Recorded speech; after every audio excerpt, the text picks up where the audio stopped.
নবম শ্রেণীর পাঠ্য অজিত দত্তের লেখা নগর কবিতাটি তোমাদের কাছে কয়েকটি ধারাবাহিক পর্বে প্রথমে কবিতাটির বিষয়বস্তু এবং কিছু শব্দার্থ, এরপর প্রথমের কিছুটা অংশে প্রশ্নসহ উত্তর আলোচনা করা হয়েছিল। আজকে দেখো তোমাদের কাছে বাকি অংশটার উপর থেকে 3 নম্বর বা 5 নম্বরের কী ধরনের প্রশ্ন আসতে পারে বা থাকতে পারে উত্তরসহ আলোচনা করছি।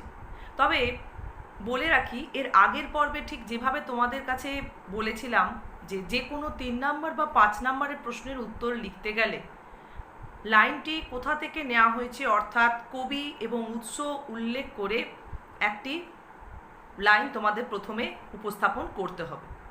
এরপর নগর কবিতাটি কবি কোন প্রসঙ্গে লিখছেন বা নগর কবিতাটির মধ্য দিয়ে মূলত কবি আমাদের কাছে কী তুলে ধরতে চেয়েছেন সেটি একটি লাইনে উপস্থাপন করতে হবে। তারপর লাইনে যদি কোনো শব্দের তাৎপর্য চাওয়া হয় বা পুরো লাইনটির তাৎপর্য চাওয়া হয়, সেই উত্তর আমাদের কাছে বিশ্লেষণ করতে হবে। তা দেখো, এবারে প্রশ্নের দিকে দেখো। তোমাদের আজকে রয়েছে 6 নম্বর প্রশ্ন থেকে।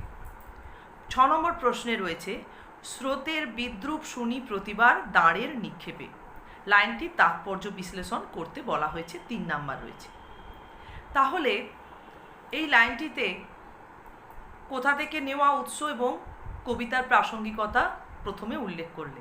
তা কবিতার প্রাসঙ্গিকতার লাইনটি আমি আরেকবার আজকে তোমাদের কাছে বলছি যে কবি নগর কবিতাটির মধ্য দিয়ে মূলত তিনি তার বাস্তব জীবনে বা বাস্তব প্রেক্ষাপটে যে সামাজিক পারিবারিক নানান মায়ার বন্ধনে আবদ্ধ হয়ে রয়েছেন এ সম্পর্কে যেমন সচেতন, ঠিক তেমনি কবির মনের মধ্যে যে আশা আকাঙ্ক্ষা স্বপ্নের একটি জগৎ মাঝে মধ্যেই প্রবল আকার নেয় এই বিষয়ে সম্পর্কেও সচেতন।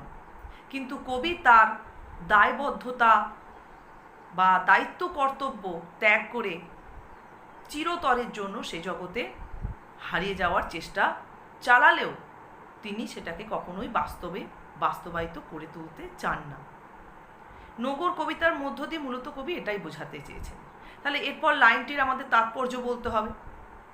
তা কবির মধ্যে কবির স্বপ্নের বা আশা আকাঙ্ক্ষার জগতে হারানোর তাগিদটা যেমন মাঝে মধ্যে প্রাবল্য লাভ করে ঠিক জোয়ারের ফুলে ওঠা ঢেউয়ের মতো, আবার বাস্তব সচেতনতা অর্থাৎ কিছুটা ভাটার শোষণের অনুভূতির মতো কবির মধ্যে মাঝে মধ্যেই জাগ্রত হয়। আর এই বাস্তব সচেতনতার বোধ থেকেই কবি ধীরে ধীরে তার মনের সেই আশা আকাঙ্ক্ষা বা ভাবনার যে অনুভূতি যেগুলো জাগ্রত হয়েছিল কিছু সময়ের জন্য, সেগুলোকে স্তিমিত বা ম্লান করতে আরম্ভ করেন। নিজে থেকেই এটা তিনি করেন। ফলে কবির মধ্যে একটা ধীরে ধীরে অনুভূতি জাগ্রত হয় যে তার মনের মধ্যে এই অনুভূতিগুলো কবিকে যেন প্রতিনিয়ত একটি বিদ্রূপাত্মক ভঙ্গিতে দেখে চলেছে। যেটা এখানে কবি ফুটিয়ে তুলেছেন, একটি বাণিজ্য তরী তটভূমিতে নগর হয়ে রয়েছে, অথচ সেই বাণিজ্য তরীটিকে প্রবাহে চালিত করবার জন্য দাঁড় নিক্ষেপ করা হচ্ছে। তাহলে এক্ষেত্রে কি হবে না, স্রোতের যে আঘাত দাঁড়ে প্রাপ্ত হচ্ছে এর মধ্যে দিয়ে কিন্তু একটি বিদ্রূপাত্মক ধ্বনি ধ্বনিত হচ্ছে বলে কবি মনে করেছেন। যেহেতু প্রবাহে প্রবাহিত হওয়ার প্রচেষ্টা অবলম্বন করা হলেও তাকে তটভূমিতে আবদ্ধ করে রাখা হয়েছে, তার প্রবাহিত হওয়ার কোনো সম্ভাবনাই নেই। তাহলে এভাবে আমরা লাইনটির তাৎপর্য তুলে ধরি। আচ্ছা, এরপরের প্রশ্নটি দেখো, 7 নম্বরের, ততই বিরামহীন এই দাঁড় ডানা। বিরামহীন শব্দটি ব্যবহারের তাৎপর্য লেখো। তাহলে এর উত্তর বলতে গেলে প্রথমে দুটো লাইন হয়ে গেল, তারপরে তোমরা বিরামহীন শব্দটির তাৎপর্যের মধ্য দিয়ে মূলত আমরা এখানে কবির মনের মধ্যে দুটি জগতের যে অস্তিত্ব রয়েছে, একদিকে কবির স্বপ্নের আশা আকাঙ্ক্ষার জগতে বারে বারে হাতছানি এবং সেখানে পাড়ি দেওয়ার ইচ্ছা, এবং সেই ইচ্ছায় তিনি নানান রকম ভাবেই মনকে উদ্গ্রীব করে তোলেন, তার মনও বেয়ে চলে বা হারিয়ে যেতে থাকে সেই জগতের উদ্দেশ্যে। আবার অন্যদিকে মনের মধ্যে আরেকটি জগৎ হচ্ছে তার বাস্তব সচেতনতা, তার দায়িত্ববোধ, কর্তব্যবোধ, মায়ার বন্ধন, সেটিকেও তিনি অস্বীকার করতে পারেন না বা চানও না। যে কারণে এই দুটো দিক সম্পর্কে কবি খুবই সচেতন এবং কবি বুঝে গেছেন তার জীবনে তিনি এই দুটো দিককে কখনোই অস্বীকার করতে পারবেন না। তাই বাস্তব সচেতনতা বশতই কবির মধ্যে এই ধারণাটা জন্মেছে যে তার প্রচেষ্টা, আশা আকাঙ্ক্ষার জগতে হারানোর প্রচেষ্টা তিনি কখনোই ছাড়তে পারবেন না। সে কারণে সেই জগতে হারানোর জন্য যে প্রচেষ্টাই তিনি অবলম্বন করুন না কেন, সেটা দাঁড় টানা হোক, পাল তোলা হোক, তারা দেখে দিকের নিশানা করা হোক, সমস্ত কিছুটাই তার জীবনে বিরামহীন। যতদিন তিনি এই পৃথিবীর বুকে থাকবেন, দুটো অনুভূতিকেই তিনি সমানভাবে তার মধ্যে বয়ে নিয়ে চলবেন। তাই কবিতায় কবি দাঁড় ডানাকে বিরামহীন বলে অভিহিত করেছেন। এরপরের প্রশ্ন দেখো 8 নম্বরে, তবু দাঁড় টানি, তবু শব্দটি ব্যবহারের তাৎপর্য লেখো। এখানেও কিন্তু কবি যে তবু শব্দটি ব্যবহার করেছেন, এর আগেও কবি একবার তবু শব্দ ব্যবহার করেছিলেন। সেখানে কবির সেই সচেতনতার কথাই উঠে এসেছিল, বাস্তব সচেতনতা। তাহলে এখানে দেখো লাইনটিতে কবি সম্পূর্ণরূপে সচেতন হয়ে গেছেন।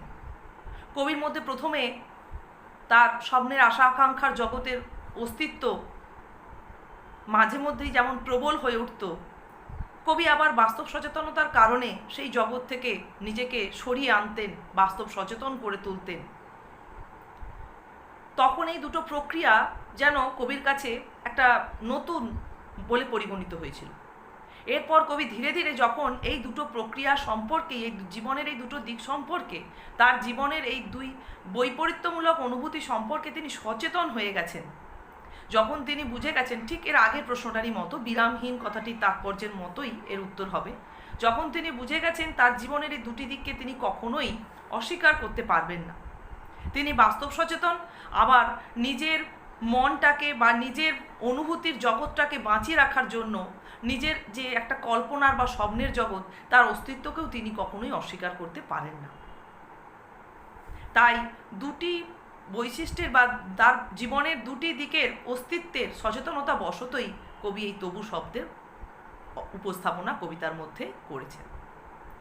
তিনি যতই বাস্তব সচেতন হন না কেন, তবুও তিনি তার আশা আকাঙ্ক্ষার জগতে পাড়ি দেওয়ার ইচ্ছা তার জীবন থেকে কখনোই হারিয়ে ফেলবেন না। আচ্ছা, এর পরের প্রশ্ন দেখো, নগর কবিতায় কবির একদিকে আশা আকাঙ্ক্ষার জগতে হারানোর ইচ্ছা, অন্যদিকে বাস্তব সচেতনতা কিভাবে চিত্রিত হয়েছে আলোচনা করো। 5 নাম্বার দেওয়া হয়েছে। তাই এখানে পুরো কবিতাটার বিষয়বস্তু নিয়েই তোমাকে বলতে হবে।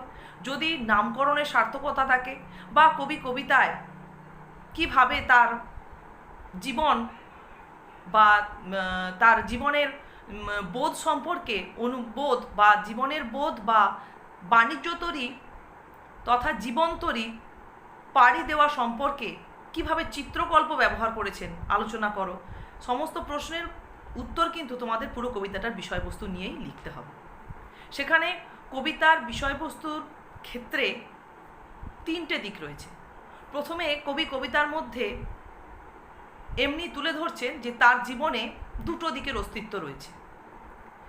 এবারে কবি দুটো দিকের অস্তিত্বর মধ্যে থেকেও বা দুটো দিকের অস্তিত্ব স্বীকার করে নিয়েও তিনি অনবরত নানান রকম প্রচেষ্টা অবলম্বন করে চলেছেন তার কল্পনার আশা আকাঙ্ক্ষার জগতে হারানোর জন্য। এরপর শেষে রয়েছে কবির একটা সিদ্ধান্তমূলক চিন্তাভাবনা। কবির মধ্যে একটা বোধ যে তিনি বুঝে গেছেন তার জীবনে দুটো দিকই চরম সত্য, কোনো দিকেই তিনি অস্বীকার করতে পারবেন না। তাই একদম কবিতার শেষ লাইনে তিনি স্বীকার করে যাচ্ছেন যে সারা রাত তবু দাঁড় টানি, তবু দাঁড় টানি। তাহলে এখানে কবি চিত্রকল্প স্বরূপ নগর তথা উত্তরটা এভাবে শুরু করতে হবে, উপস্থাপনা কোথা থেকে নেওয়া হয়েছে বলার পরে, যে নগর তথা জীবনের বন্ধন, সামাজিক পারিবারিক প্রেক্ষাপটকে কেন্দ্র করে তার নিজের জীবনকে বাণিজ্যতরী আর তটের কিনার বলতে সামাজিক প্রেক্ষাপট, এভাবেই তিনি কবিতায় উপস্থাপন করতে চেয়েছেন তার জীবনের বোধ। এই সমস্ত সংকেত বা রূপকের আড়ালে রেখে। সেখানে কবি তার জীবনের আশা আকাঙ্ক্ষার জগতে বারে বারে হারানোর চেষ্টা চালিয়ে গেছেন। কবি সারা রাত চেষ্টা চালিয়েছেন। কবি বুঝেছেন সেই চেষ্টা তার বৃথা। কেন না, সামাজিক বা বাস্তবে প্রেক্ষাপট তাকে সচেতন করে তুলেছে। ঠিক একইভাবে তরি তথা নৌকো তথা বাণিজ্য তরি কবিতার মধ্যে কবি যেভাবে নানান স্থানে উপস্থাপন করেছেন। পাড়ি দিতে চেয়েছে, দাঁড় টানা হয়েছে, মাছ তুলে পাল বাঁধা হয়েছে, কিন্তু কোনোভাবেই প্রবাহিত হতে পারেনি সেই বাণিজ্য তরি। কেন না, তা তটভূমিতে বা তটের কিনারে নোঙর করে রাখা হয়েছে। কবির বাস্তব সচেতনতা, কবির আশা আকাঙ্ক্ষার জগতে হারানোর প্রচেষ্টা, দুটি দিকই কবির কাছে বা কবির জীবনে সত্য হয়ে দাঁড়িয়েছে। কবি বুঝে গেছেন যে তিনি তার জীবনে কখনোই কোনোভাবে এই দুটি দিককে অস্বীকার করতে পারেন না বা কোনো দিকটিকেই তিনি কখনো বিসর্জন দিতে পারবেন না। তাই বাস্তব জীবনে বাস্তব প্রেক্ষাপটে থেকেই তিনি মাঝে মধ্যে তার আশা আকাঙ্ক্ষার জগতে হারিয়ে যাওয়ার বাসনা বা প্রচেষ্টা চালিয়ে যাবেন বলেই মনে করেছেন। তাহলে এভাবেই আমরা কবিতার মধ্যে দেখতে পাচ্ছি যে কবি যেমনভাবে তার আশা আকাঙ্ক্ষার জগতে হারানোর চেষ্টাটাকে জিয়ে রেখেছেন বা জাগিয়ে রেখেছেন, ঠিক একইভাবে বাস্তব সচেতনতার কারণে তিনি কোনোভাবেই তার জীবনের যে বন্ধন, পারিবারিক সামাজিক প্রেক্ষাপট, তাকে তিনি অস্বীকার করেননি। তাহলে কবির এই কবিতায় সবচেয়ে বড় দিক হয়ে উঠেছে কিন্তু নোঙর, অর্থাৎ তার দায়িত্ববোধ, কর্তব্যবোধ, যা তাকে আবদ্ধ করে রেখেছে বাস্তব জীবনের মধ্যে। সেই বন্ধনে বাধা পড়ে থেকেই কবি এখানে তার জীবনের আশা আকাঙ্ক্ষার জগতের বা ভাবনায় বা অনুভূতিতে, এই জগৎকে ভাবনায় অনুভূতিতেই আস্বাদন করতে চেয়েছেন এবং বাস্তব প্রেক্ষাপটে তার দায়িত্ব কর্তব্য পালন করে চলতে চেয়েছেন। তাহলে নোঙরের অস্তিত্ব, অর্থাৎ দায়িত্ব কর্তব্য যে বন্ধন, সেই অস্তিত্বই কবিতার মধ্যে কিন্তু সবচেয়ে বড় রূপ আকারে ফুটে উঠেছে। তাহলে এইভাবেই আমরা নামকরণের সার্থকতা থাকুক বা যে কোনো 5 নম্বরের প্রশ্ন থাকুক এবং উত্তরটা সেইভাবে হয় শুরু করবে প্রশ্ন অনুযায়ী, নয় সেইভাবে শেষ করবে, দিয়ে তোমরা পুরো কবিতাটার বিষয়বস্তু অবলম্বন করে 5 নম্বরের প্রশ্নের উত্তর দেবে। ঠিক আছে, তাহলে এই প্রশ্নগুলোই তৈরি করো, তাহলে তোমরা মোটামুটি পুরো কবিতাটার বিষয়বস্তু তৈরি হবে এবং সেই সঙ্গে তোমরা যে কোনো লাইন তুলে প্রশ্ন আসলে তার উত্তর দিতে পারবে। আশা করি তোমাদের এই কবিতায় আর কোনো সমস্যা হবে না।